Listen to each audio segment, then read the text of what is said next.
साथियों नमस्कार।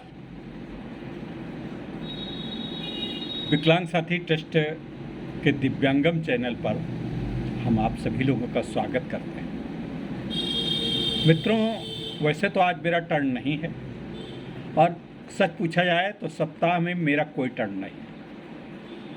सप्ताह में दिव्यांगम की व्यवस्था के अनुरूप अच्छे वक्ताओं का, अच्छे मोटिवेशन का, अच्छे कहानी राइटर्स का हमने एलोकेशन किया है और बड़ा अच्छा आपका ये दिव्यांगम चैनल अपनी लोकप्रियता को प्राप्त कर रहा है। आज का टर्न भी, चलिए आपको हम पहले सबके टर्न बताए देते हैं। सोमवार को हमारे वासुदेव गिरी जो प्रज्ञाचक्षु हैं, दिव्यांग हैं, प्रज्ञाचक्षु हैं और बहुत अच्छी दिव्यांग अधिनियम नियमों के ऊपर पकड़ है। वो दिव्यांग में जो प्रज्ञाचक्षुओं की राष्ट्रीय स्तर की समिति है उससे वे जुड़े हुए हैं और प्रज्ञाचक्षुओं नेत्रहीनों के लिए उन्होंने बहुत काम किया है। उस पर वो नियमित रूप से दिव्यांगों के हितों में समर्पित अपने उद्बोधन में बहुत सी बातें बताते रहते हैं। फिर मंगलवार को दिन है, आप जानते हैं, आपकी लोकप्रिय और बहुत ही सुविख्यात प्रसिद्ध कहानीकार श्रीमती सुधा सिंह जी का टर्न। वो अपनी उनकी कहानियाँ काफ़ी लोकप्रिय हुई हैं। उन्हीं की वजह से हमारा चैनल भी काफ़ी मकबूलियत प्राप्त कर रहा है। उसके बाद आता है बुधवार का टर्न, यानी आज का टर्न। अभी हाल ही में मैंने ये दिन अंकित विशेष जी को अलॉट किया है। उन्होंने वादा तो किया है, 2 बार वो अपनी कहानियाँ सुना भी चुके हैं, काफ़ी लोकप्रियता उनको मिल रही और राष्ट्रीय स्तर के कवि हैं, लेखक हैं, साहित्यकार हैं। काफ़ी बड़ी पत्रिकाओं में, बड़े मंचों पे, बड़े दूरदर्शन चैनल पर उनका प्रसारण, उनकी कहानियाँ और कविताएं सुनी जाती हैं। गुरुवार को टर्न है हमारे डॉक्टर मनोज गुप्ता का और हुसैन रजा साहब का। शुक्रवार का टर्न है दिव्यांग समस्याओं के ऊपर एक्टिविस्ट हमारे प्रवीण सिन्हा का। और शनिवार का एक बार फिर टर्न है आपकी लोकप्रिय लेखिका सुधा सिंह जी का, कहानियाँ लेकर आती। उनकी कहानियाँ काफ़ी लोकप्रिय हो रही, जैसा कि मैंने बताया। फिर रविवार का टर्न हमारे बहुत बड़े, बहुत अच्छे और बहुत ही विनम्र उद्घोषक रिजवान मंसूरी साहब का है। उनकी वजह से भी हमारे YouTube चैनल को काफ़ी मकबूलियत प्राप्त हुई। तो ये तो है टर्न हमारा साप्ताहिक। लेकिन अब इन सप्ताह में मेरा कोई टर्न नहीं और सब दिन टर्न है। जिस दिन भी किसी का वीडियो हमारे पास नहीं आ पाता है, आकस्मिकताएं, दिक्कतें, तकनीकी खराबियां, वीडियो का प्रेषण, आजकल व्हाट्सएप पे बड़ी दिक्कत आ रही, टेलीग्राम पे लोग भेजते हैं, टेलीग्राम पे ही भेजना चाहिए। तो मैं उनकी जगह को हथिया लेता हूँ, मैं अवसर तलाशता हूँ। आज मिल गया। हालांकि मैं ये नहीं चाहता हूँ कि कोई ना आए, मेरे लिए बड़ी दिक्कत हो जाती है। आज सवेरे मैं 6 बजे, पौने 6 बजे वीडियो डालता हूँ, लेकिन आज नहीं डाल पाया क्योंकि अंकित विशेष जी का वीडियो नहीं था। तो आज मैं मित्रों एक कहानी, आज देखिए पितृपक्ष का समापन दिन है। पूर्वजों को जिनका निधन हो चुका है, जो अपने प्रियजन हैं, जो इस दुनिया छोड़ चुके हैं, उनके विदा करने का दिन है। तो उसी विदाई बेला पर आज एक कहानी जो कि मैंने अपनी स्वर्गीय पत्नी को समर्पित किया है, उसी कहानी को जी चाहता कि आज आपसे साझा करूं। उनको श्रद्धांजलि स्वरूप में, उनको एक तर्पण के रूप में ये कहानी प्रस्तुत है, उनके और हमारे साथ की परिस्थितियों को दिखाती हुई। मित्रों, कहानी थोड़ा बड़ी है, आप लोग लेकिन इस कहानी को सुनिएगा, आपको इस कहानी में संवेदनाओं का प्रस्फुटन दिखाई पड़ेगा, भावुकता का प्रवाह दिखाई पड़ेगा और जीवन शैली को बदलने का परिमार्जन दिखाई पड़ेगा और हमारे प्रयोजनों का लक्ष्य निर्धारण दिखाई पड़ेगा। तो ये कहानी जिसका शीर्षक है अपना दर्पण, कहानी का शीर्षक है अपना दर्पण। तो मैं कहानी शुरू करूं तो आप लोग इस कहानी में भावुक न होइएगा और न मैं भावुक हूँ। मुझे पता नहीं कि मैं हो जाऊँ बीच में, तो कहीं मुझे भावुकता दिखाई पड़े तो थोड़ा साझा कीजिएगा और सहन कीजिएगा। तो शुरू करते हैं अपना दर्पण। ये कहानी हमारी 2 जगह पे छप चुकी है, मुद्रित हो चुकी है, प्रकाशित हो चुकी है और उसका सब अधिकार मेरे पास ही है, तो इस पे कोई प्रश्न नहीं उठ सकते हैं। हाँ, अभी किसी इलेक्ट्रॉनिक मीडिया पे प्रसारित नहीं हुई, लेकिन प्रिंट मीडिया में कई जगह पे छप चुकी है, अखबारों में छप चुकी है और कई जगह पे। तो मैं आज वो कहानी आपके सामने साझा कर रहा हूँ, अपना दर्पण। तो सुनिए कहानी।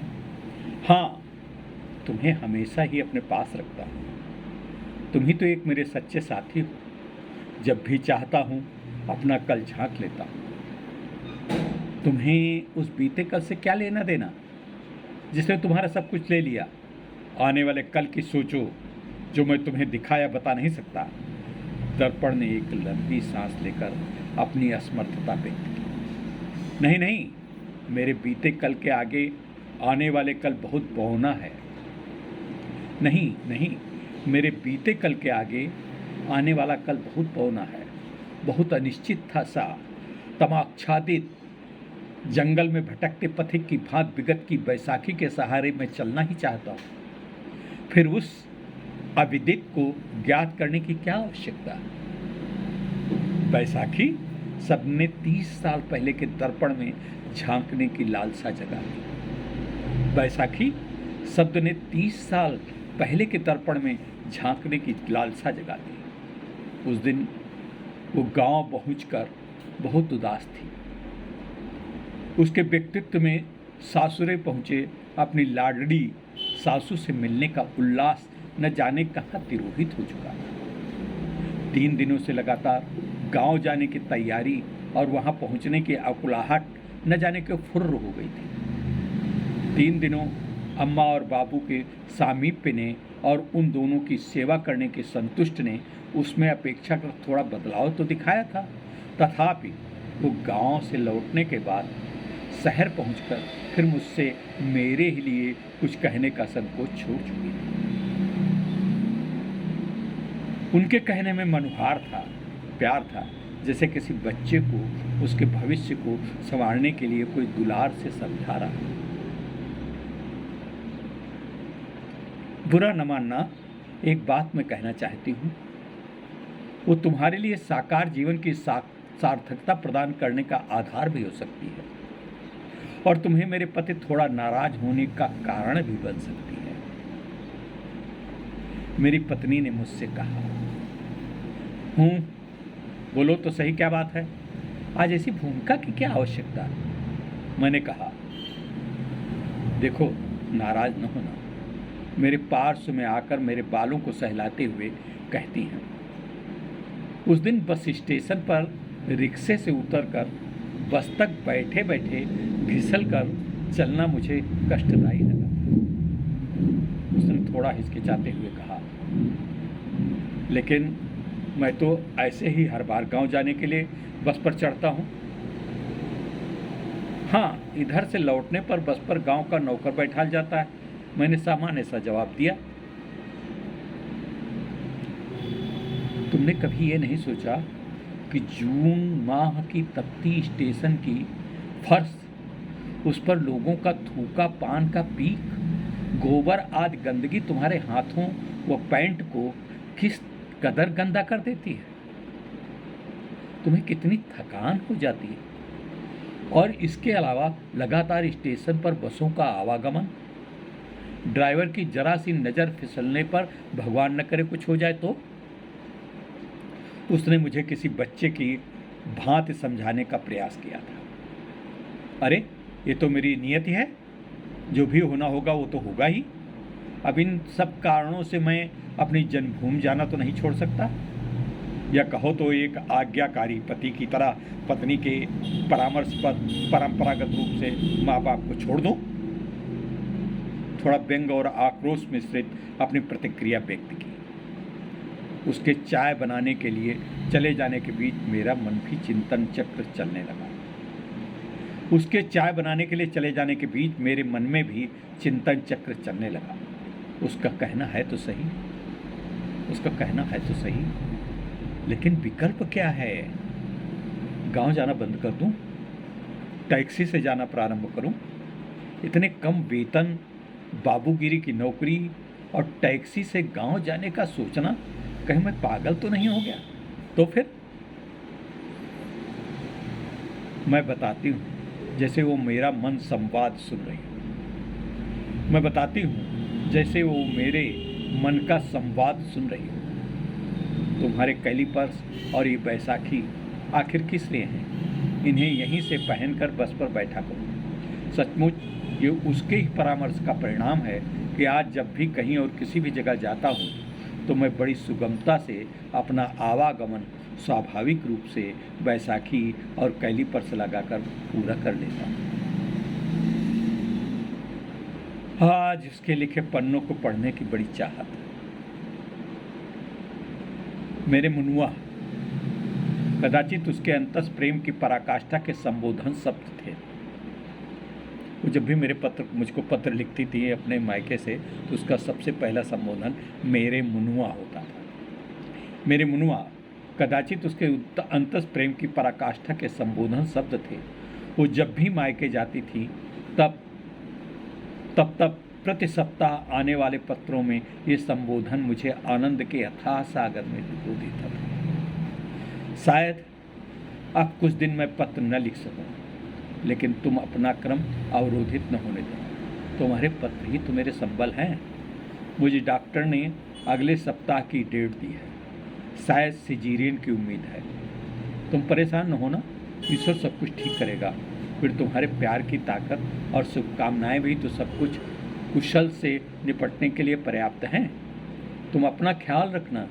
मुझे अब भी याद है अनेकों आशंकाओं और अशुभ विचारों से मेरी रातों की नींद उड़ गई थी। उसका ये पत्र की बात है, मैं बता रहा हूँ। मुझे अब भी याद है अनेकों आशंकाओं और अशुभ विचारों से मेरी रातों की नींद उड़ गई थी। मैं तुरंत उसके पास पहुंचना चाहता था। तब मुझे लगा था शायद बाबा तुलसी की उसकी पत्नी रत्ना का उलाहना उतना तीखा नहीं लगा होगा जितना कि मेरी पत्नी की वर्जना। जब तक डिलीवरी हो न जाए तब तक तुम मत आना। उसकी इस वर्जना की पृष्ठभूमि में होने वाले मातृत्व की सुखद कल्पना से मेरे सानिध्य की अपार अभिलाषा तो थी, परंतु मुझे वहाँ पर मेरे योग्य वांछित सुविधाओं के न होने से संभावित कष्ट की परिकल्पना ने उसे अनचाहे ही मुझे वर्जित करने के लिए विवश कर दिया था।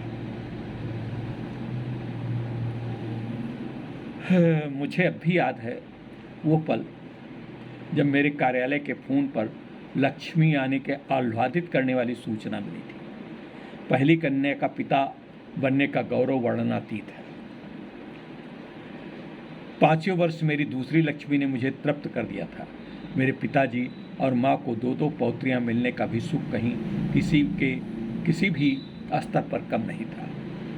अभावों के इन दोनों के अध्ययन में होने वाले खर्च ने घर की आवश्यकताओं पर कहाँ और कब कटौती हुई मैं जान ही नहीं पाया।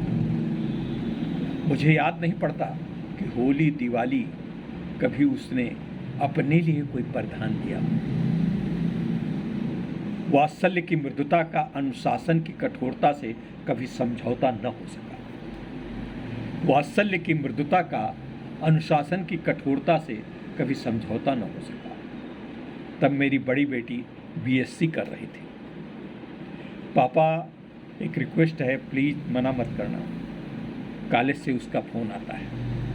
हाँ बोलो बेटा, मैंने पूछा। पापा, मेरे कॉलेज की सहेलियां मूवी देखने जा रही हैं, हमें भी बहुत प्रेस कर रही हैं। हमने कभी हाल में आज तक पिक्चर नहीं देखा है, मम्मी से परमिशन दिलवा दो प्लीज़ पापा, मेरे अच्छे पापा, तुम कह दोगे तो मम्मी मान जाएगी, प्लीज़।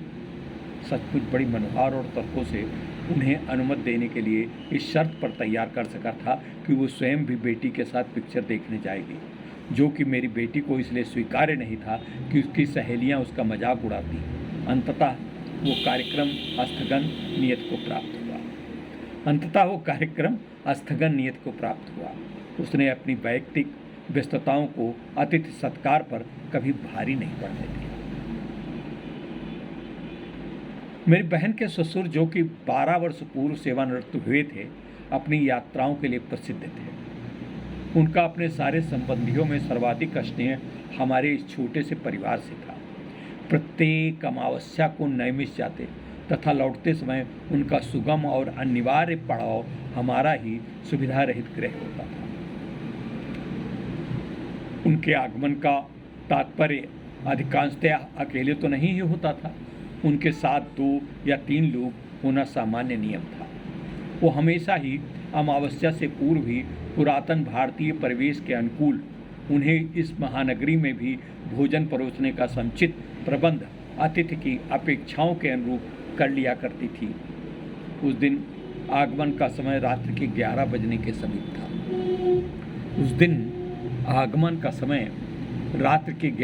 के समीप था। हम सभी लोग सो चुके थे, परंतु मेरी पत्नी की आंखों में नींद का विकल्प श्रद्धेय की प्रतीक्षा थी। वो आए अकेले नहीं, केवल 3 अन्य साथियों के साथ।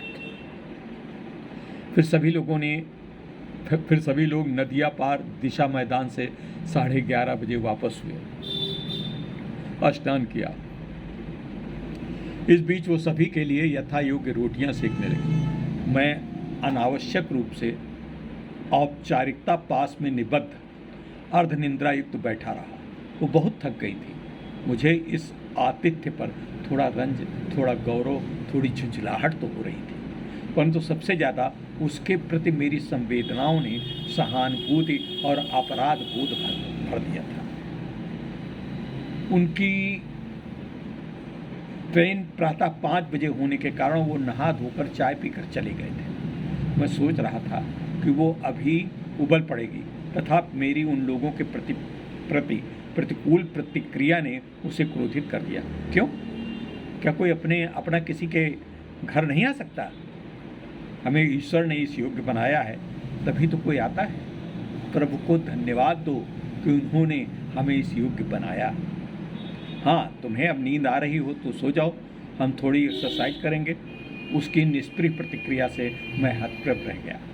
मेरी छोटी बेटी MBA पढ़ाई के साथ साथ नौकरी भी करने लगी थी। महानगरों में रात 9 बजे तक बिक्री के लिए अनुकूल समय होता है। उसके बाद 10 बजे तक घर पहुंचना। तब इस प्रतीक्षा अंतराल को जब मैं टीवी देखकर बिता रहा होता था, तब वो बालकनी के छज्जे पर 8 बजे से लेकर उसके न आने तक खड़े खड़े ही बिता देती थी। फिर बेटी के आने पर दुलार करते हुए उसे खाना खिलाती और वो स्वयं भी खाती थी। थकी हारी बेटी उसकी दिनचर्या के विषय में पूछती, माँ को या तो संक्षेप में हाँ हूँ करती थी या प्लीज़ कहकर थोड़ा झुंझला भी पड़ती थी, जिसे वो परिहास में बदलना खूब जानती थी। बड़ी बेटी के वैवाहिक संस्कार का निष्पादन उसकी दृढ़ता और कर्तव्य बोध को आज भी याद कराती है। लड़के वालों का हमें दिल्ली पहुंचकर लड़की दिखाने का आदेशित अनुरोध था। मुझे बिना रेलवे के रिजर्वेशन दिल्ली जाना विचित्र और लगभग असंभव सा लग रहा था, परंतु उसे प्रतिकूलताओं को अनुकूल बनाना आता था। उसने तुरंत चारबाग पहुंचकर दिल्ली जाने की ठान ली। उसने मेरी इसी आशंका को भी किनारे रख दिया कि यदि परिणाम निराशाजनक रहा तो नहीं, परिणाम सकारात्मक ही होगा। तुम्हें किंचित भी आशंका मन में नहीं रखनी है। मैंने अपने आराध्य से पूछ लिया। उसने बताया कि मैंने अपने आराध्य से पूछ लिया और सचमुच उसका अदम्य विश्वास जीत गया। मुझे नहीं पता कि शादी की तैयारियां कब कैसे होती चली गईं। जिस उत्साह और व्यवस्था से वो कार्य संपन्न हुआ, उसमें नहीं लगता कि मेरा कोई विशेष योगदान रहा हो। आज जब बिटिया के विवाह का वीडियो देखता हूँ तो उसके विश्वास, उत्साह और विनम्रता को प्रणाम करते करते मन भर जाता है। तुम रो क्यों रही हो? खुशी खुशी जाओ बेटा। हमने ये समारोह तुम्हें रुलाने के लिए नहीं, अपने दाम्पत्य जीवन को आनंद और कर्तव्य पथ पर अपने दायित्वों को सहर्ष निभाने के लिए किया है। नहीं, बिल्कुल नहीं। रोने की कतई आज जरूरत नहीं। विदा बेला में भी माँ से लिपटी बिटिया को दृढ़ता से शायद ही कोई माँ इन शब्दों में समझा सके। तब मेरी भी आंखें भर आई थी, किंतु विदाई के बाद वो एकांत में बैठकर कितना रोई थी वो मेरे सिवा कोई नहीं जानता। वो बहुत बीमार है। ट्रामा सेंटर के साइकिल स्टैंड पर अपने तिपहिया वाहन पर बैठा, कभी इलाज है तो आए गंभीर मरीजों को उतारती एम्बुलेंस को और कभी बिना निद्रा में लीन हुए बाहर निकाले जाते हुए शवों को देख रहा हूँ। प्रत्येक आधे घंटे पर मृतक के बांधुओं के विलाप का एक तूफान आता है। उसके बाद शोर थमने पर मैं वहीं टूटे कांच की हिलती हुई खिड़की देख रहा हूँ। तीसरी मंजिल पर लगी इन खिड़की को हिलती मुझे बहुत संतोष देता है। तीसरी मंजिल पर लगी इस खिड़की का हिलना मुझे बहुत संतोष देता है। ऐसा लगता है सचमुच अंदर वार्ड में पड़ी मेरी पत्नी का मूवमेंट भी अब होने लगा है। आशंकाओं के मध्य मौन चिंतन परीक्षण में, निर्जीव चीज़ों में टोटके देखने में एकाकी मन कभी किसी वैज्ञानिक से कम नहीं होता। सुखद कल्पनाएं जड़ मन को भी संचारित कर देती हैं। सोचने लगता हूँ कि अब उन्हें होली के बाद डिस्चार्ज करा लूँगा। आज वार्ड जाकर उसे देखने का मन हो रहा है। कदाचित यही बात मेरे दामाद ने जान ली है। वो मरीजों को ले जाने वाली व्हील चेयर ले आए हैं। अपनी अंतस प्रसन्नता से मैं भाव विभोर हो गया। विगत 15 दिनों से बेड पर पड़ी कृष्णकाय के होठों पर हल्की मुस्कान मेरे आत्मसंतोष को भावुकता में बदल देती है। मेरी आंखें सहसा छलक पड़ती हैं। छोटी बेटी की ओर देखते हुए कुछ कहना चाहती है। माँ के भावों को समझकर बेटी ही अपनी भी शिकायत खुद उनकी तरफ से करने लगती। आज मैंने मम्मी को बहुत तंग किया है, उन्हें जूस पीने को बाध्य किया है। डॉक्टर के आदेशानुसार इन्हें थोड़ा चलाया है। इसी गलती के कारण आज मुझसे माँ बहुत गुस्सा है। वो सहसा कहते कहते रो पड़ी। मुझे याद नहीं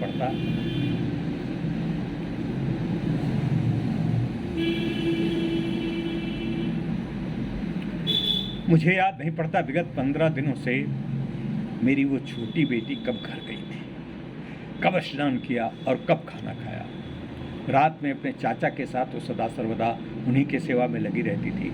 अरे बेटा, मैं तुमसे इसलिए नाराज़ हूँ कि तुम 15 दिनों से नहा नहीं पाई हो। आज होली है और वो आज भी यही है। कुछ खुद तो खाती पीती नहीं। हमका कहाओ तो 4-4 गिलास मौसमी का रस पिलाए दे। ये लगभग 10 मिनट में बड़ी मेहनत से कुछ पाई थी, कुछ कह पाए थे। ऐसे कर आज होली है और वो आज भी यही है।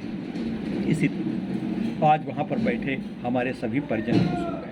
कोई कह रहा था, भाभी अब बोलने लगे हैं, भगवान तेरा बहुत आभार है। कोई कहता अब ठीक हो चुकी हैं, बस अब डिस्चार्ज करवा लेना चाहिए। मैं भी बहुत खुश था। आज वार्ड बदल दिया गया। आज मैं सवेरे से ही उसके पास बैठा हूँ। वो हाथ और पैर दबाने के लिए किसी को बुलाने के लिए कहती। मैंने दबाना चाहा तो हाथ जोड़ दी थी। हमका नरक माँ न भेजवाओ। अभी ये है तो बचा है कि तुम हाथ पांव दबाई हो, हमरो टट्टी पेशाब उठी। भगवान के लिए ऐसा न करो।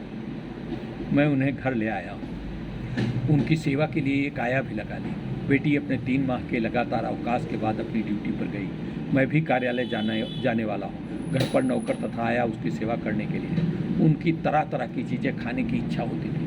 कभी फालसा, कभी सहतूत, तो कभी नारियल पानी पीने अथवा दशहरी खाने की अभिलाषा, किंतु वो इन वांछित वस्तुओं के आने पर मुँह में भी नहीं लगाती थी। बस चाहती थी कि ला दो, लेकिन खा नहीं पाती थी। सुनो, जब लौटना तो मेरे लिए मटका वाली कुल्फ़ी लेते आना। उनके इस आग्रह की परिणत नहीं हो सकी। कुल्फ़ी लेकर जब मैं कार्यालय से अपराह्न आ रहा था, तभी मेरे तिपहिया वाहन का एक पहिया न जाने कब निकल गया और मेरा वाहन डिवाइडर पर ऐसे गिरा जैसे किसी ने मुझको डिवाइडर पर उठाकर बैठाल दिया। मेरी बैसाखियाँ एक ओर गिरी पड़ी थी। मेरे पलटे वाहन के पीछे 20 गाड़ियों की हॉर्न की आवाज़। यातायात बाधित हो गया था। राहगीरों ने मुझे उठाया, गाड़ी सीधी की तथा पहिया लगाकर किसी तरह ठेल कर वाहन को एक किनारे किया। स्थानीय मिस्त्री ने गाड़ी को ठीक ठाक देखा। संभवतः उसका एक्सल टूट गया था। आइसक्रीम और आम न जाने कहाँ चले गए। मैं बहुत डर गया था, इसलिए नहीं कि मेरा एक्सीडेंट हुआ, अपितु इस आशंका से कि गाड़ी का ये पहिया कहीं मेरे जीवन रथ के एक पहिए का साथ छोड़ने की परोक्ष चेतावनी तो नहीं है। इस बीच वो घर के नौकर और आया से दोपहर से लेकर रात्रि 8 बजे तक 20-25 बार मेरे आने के बारे में पूछ चुके थे। मेरे पहुंचने पर क्रोधवश उन्होंने मुझसे बात तो करना दूर मेरी ओर देखा भी नहीं। दूसरे दिन जब मैंने पूरा घटनाक्रम बताया तो उनके हाथ सामने लगे दुर्गा माँ के कैलेंडर की ओर सता उठ गए। उसकी आंखें गीली हो चुकी थीं। सुनो, अब तुम इस तिपहिया गाड़ी से ऑफिस नहीं जाओगे। हमारे खाते से 1 लाख रुपए निकाल लो और कार खरीद लो, लेकिन उस गाड़ी को चलाएगा कौन? जयपुर से हाथ से चलने वाली किट मंगा लेना। मुझे मालूम है वहाँ हाथ से चलाने वाली किट कोई सज्जन बनाते हैं, उनका काउंटर था। लेकिन गाड़ी 1 लाख में तो मिलती नहीं, उसके लिए लोन लेना होगा। हाँ ठीक है, लोन ले लो, अभी बैंक से बात करो, लेकिन अगर आज तुमने गाड़ी लेने की प्रक्रिया शुरू न की तो मैं अन्य जल कुछ भी ग्रहण नहीं करूँगी। किसी ड्राइवर को साथ में लगा लेना, अब कोई बहाना नहीं चलेगा।